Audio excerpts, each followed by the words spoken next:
Hey guys, it's Coach KJ, and I don't know why, this week I've been watching that movie, The City Mouse and the Country Mouse, and just kind of watching, and I was like, gosh, one of the things that they don't say is that the people from the city never say anything good about the country, and the people from the country never say anything good about the city.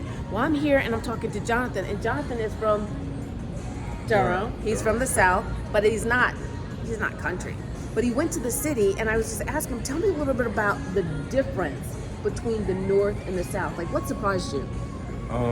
Just really how fast paced it is compared to how it is down here in the South. I'm used to more of moving slow, having free time. But going up north and just seeing how everybody's just walking fast, moving fast. Moving fast has somewhere to be, and they're just locked in on what they're doing.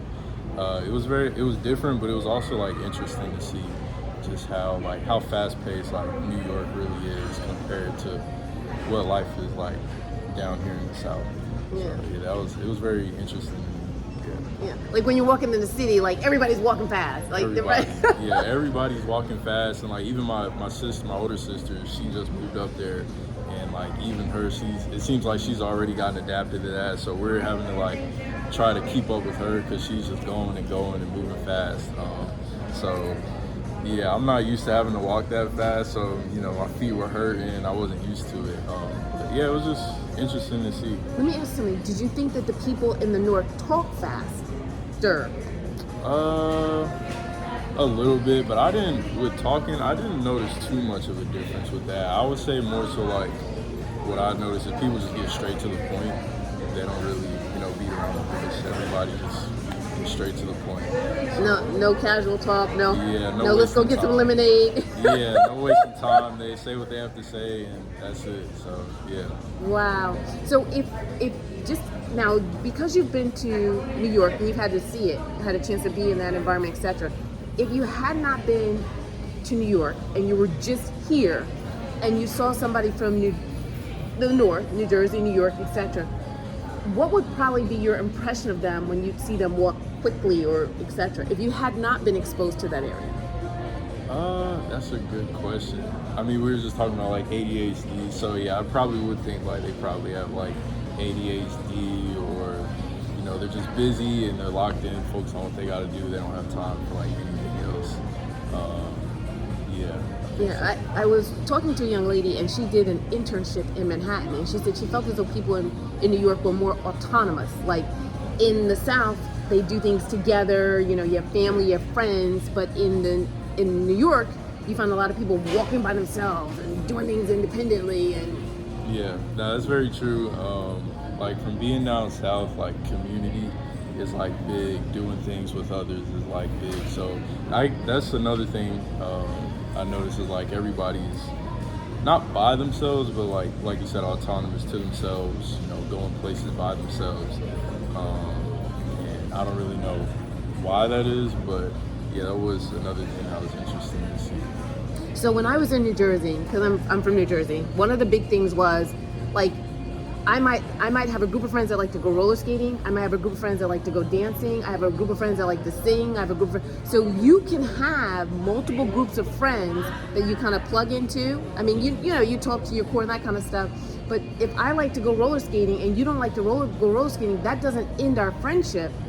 That just means when you go roller skating, I'm going to be doing something else, and then we'll catch up afterwards, that kind of thing. So people are, I think, because the work life is so intense, the need for I won't say a coping mechanism, but the need to decompress, right, to let all that stress out, is great.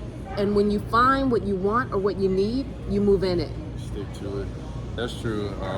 Because just talking to my older sister, living up there is very expensive, and I guess for people that aren't not rich, but I guess comfortable as far as money, more stable, they do have to put in a lot more work, so there probably isn't a lot of time to really do stuff with other people. Because I know my sister, she works 2 jobs, so she's always going and going, and she's always doing a bunch of stuff, so she doesn't really have time to too much time to hang out with people.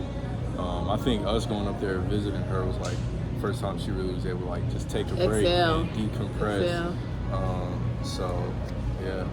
So what did you think? I have to ask you this because this is something I missed. Did you get a chance to ride the subway? We did. Did you see any dancers or performers? No, surprisingly, no. We didn't see any like performers. For the most part, it was pretty like calm? normal. Yeah, it was pretty calm for the most part. I was kind of nervous. Yuck. Yeah, I was kind of nervous about taking the subway just because I've seen so many like videos of different things happening on the subway. But for the most part, it was pretty calm. So if you think about it, those things you hear on the subway, they might happen once every 3 months, let's say, once every 3 months. And so because it's the only story you hear about the subway, you don't hear the good things about the subway. Like you don't necessarily hear about the policemen going down there and dancing and, you know, the street vendors, that kind of stuff. It's the thing that stands out because it's the only mark that you have of the subway. So yeah, I miss like seeing the dancers and I mean, it's just always a fun place, you know, so. Yeah, it was, yeah, like I said, we really didn't have like any like interesting encounter on the subway. I would say like the only thing was like occasionally be like somebody that might have been like homeless at the moment, just coming and just asking for like change or food or whatever. But that was really like the only like encounters we had on the subway. But I kind of enjoyed taking the subway. I think that's one of the things I did like about New York was you don't really need a car because everything is kind of compact. So I feel like you can kind of save money with that between taking the bus or the subway. You know, I think we like every time we took the subway, we pay like $2 and it'll take us wherever we need to go. Versus the Uber, which would be like, yeah, you know. I think we Ubered like twice, and just the Uber from like our sister's apartment to the airport was like $60.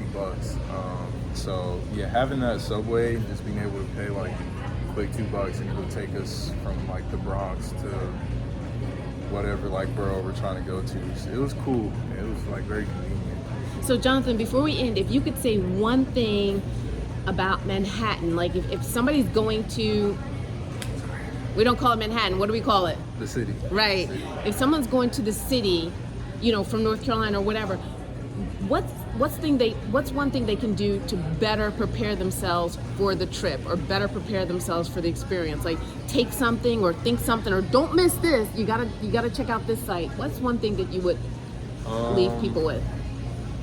One thing, definitely have good walking shoes, comfortable walking shoes. Yes.